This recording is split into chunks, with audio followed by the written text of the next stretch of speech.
6:30 a.m. I quickly washed up, grabbed my car keys, and headed out. The first thing on my agenda today was to drive across town and deliver a batch of baby products. After rushing through the delivery, I hurried back to the store. From a distance, I could see my boss bending over, loading things into his car. He'd clearly been busy for a while. I knew he was moving these items to his other store. Watching him work so hard, I still walked over and offered a hand. I'm not very strong, nowhere near as strong as my boss, so I can't carry heavy things.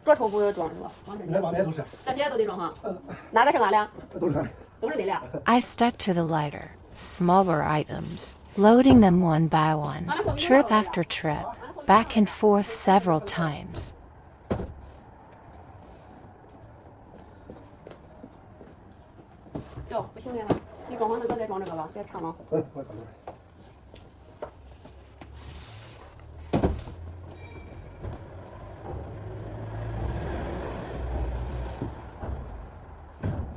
I've always been impatient, doing everything in a hurry, but when it comes to work, I'm always steady and reliable. I never shirk anything within my ability. I know how rare a stable job is in this small county, especially for a 39-year-old divorced woman living alone. Just having a job that can support me is already hard one. So even if it's tiring and busy, I accept it willingly. I just want to do my job steadily.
After we finished loading everything, I finally caught my breath. Back in the store, without time to rest, I pulled out my phone and started taking orders and doing promotions. This is the daily task. My boss assigns us a hard requirement. We must add 50 new moms as contacts every day to build up the store's customer base. But this task is incredibly, painfully difficult for me. So difficult that sometimes I stare at my phone and can't add a single person for half a day. I feel anxious and helpless, and I can't help but doubt myself, wondering if I'm not doing well enough, or if this kind of work just isn't for me.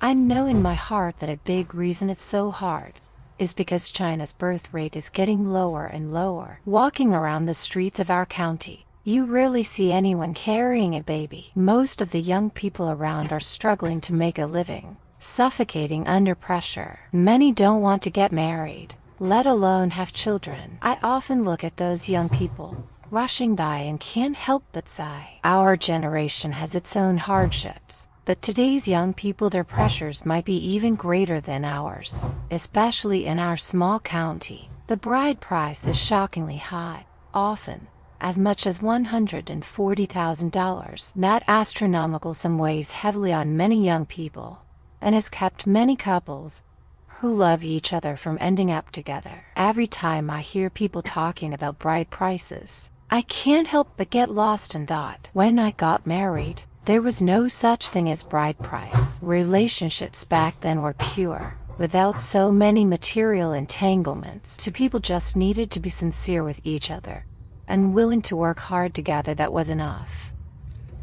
I often wonder, what does a bride price really mean to a woman? Is it a sign of how much the man values her? A bargaining chip to make the other person cherish you more? Or is it a burden on the man, pushing him to work harder and earn more, to better shoulder the responsibility of a family? I truly don't know. I can't figure it out. Sometimes I can't help but wonder, if I had such a high bride price when I got married, would our marriage have been different? If bride price really can buy cherishing and responsibility, then maybe the money is worth it. But if it only adds pressure and lets materialism hijack a relationship, then what's the point? I'd really like to hear your thoughts. Maybe they could help resolve this confusion in my mind.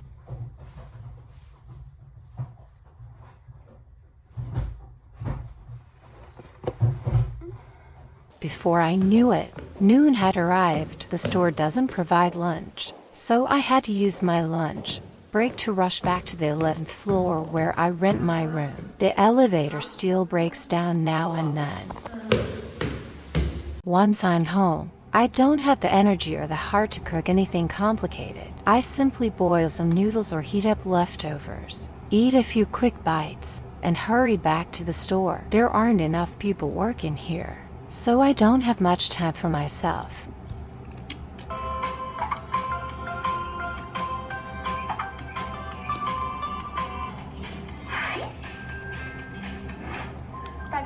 是英贝尔商学院的徐明夏老师，今天继续由我来跟大家分享销售技巧的第4步：促单成交。当我们接近顾客，了解完需求，对症匹配好产品之后，依然有很多顾客不会产生购买。大家想一下，这里边的原因是什么呢？经过前3节课的学习啊，相信大家很多人能够发现这其中的原因所在。第一，顾客心存顾虑，担心买回去万一出现孩子不喝啊、过敏等等一系列问题怎么办？你有没有让顾客感觉到购物无忧？顾客有没有充分信任你？2是需求挖掘不到位，或产品所带来的好处无法打动他，导致产品没有吸引力。所以在接近顾客、了解需求、介绍产品这3个步骤中，大家一定从关心开始，以爱为出发点，与顾客进行沟通，获得信任与认可。所以整个销售流程的节奏，大家一定要把握好，找准可以促单成交的时间节点。那么当顾客出现哪些信号或行为的时候，说明顾客产生了购买欲望，可以开始促单了呢？比如顾客不断反复地问同一个问题时，或者话题一直集中在某个商品上时。3是顾客开始关心售后问题。4是顾客开始询问购买数量以及开始注意价钱活动的时候。那么当顾客出现这些信号的时候，你就要提醒自己可以开始促单了。在这里呢，给到大家几种促单的方式方法。第一种，直接成交法，告诉顾客今天回去就可以直接给宝宝用了，这种方式简单直接。第2种，假设成交法，您今天是先要2听还是3听？或者是咱这次想给宝宝囤多少？是参加10项的活动还是参加6项的活动？第3种是动作辅助法，走，我带您去结账吧，或者我帮您放到购物筐里，我帮您拿到收银台，让顾客意识到我直接交钱就可以。第4种是机会成交法，让顾客知道现在啊是双11大促或者双12大促，活动力度很大，明天可就结束了，有一个紧迫感。促单的过程中呢，建议大家要敢于成交大单，不要怕被拒绝。比如开奶粉新课的时候，我们得让客户知道，要想孩子接受这款奶粉，至少得坚持尝试21天才能养成习惯。The afternoons always feel especially long. I stay in the store, sitting at the counter, quietly waiting for customers to come in and shop. But most of the time, it's quiet. Very few customers come. Sometimes I don't see a single person all afternoon. The empty store, just me alone, so quiet I can hear my own breathing. I can't help but feel a little lonely, and a little anxious to no customers means no sales, and no sales means I might lose this job.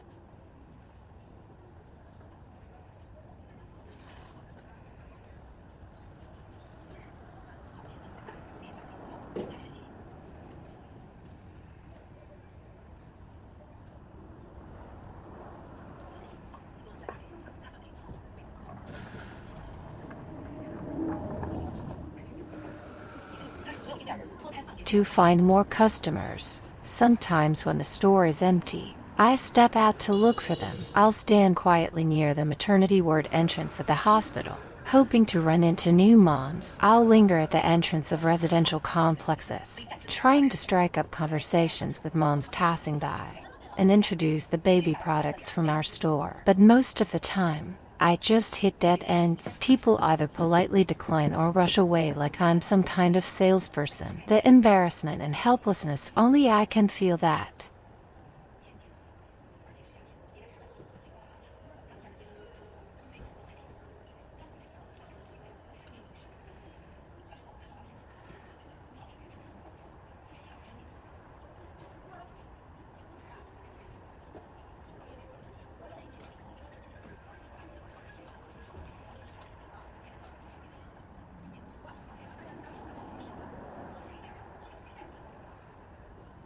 More often than not, I choose to stay in the store, not daring to leave easily. There are so few of us working here that if I step out for even a little while, and a customer shows up with no one to help them, we could lose a sale or worse, upset a customer. So I stay at the store, even if I have nothing to do, even if I feel lonely inside. I just wait patiently, hoping someone will come in, hoping I can get one more order and complete a little more of my task. This is my daily routine, as a 39-year-old living alone, repeating the same 3-point life every day. Busy with work, busy making a living, busy dealing with all kinds of problems. Sometimes I get tired, sometimes I feel lost, sometimes I can't help but envy those who have someone by their side to lean on. But I know complaining is useless, and worrying is useless. The only way is to keep my feet on the ground and move forward step by step. Slowly, I'll get closer to the life I want.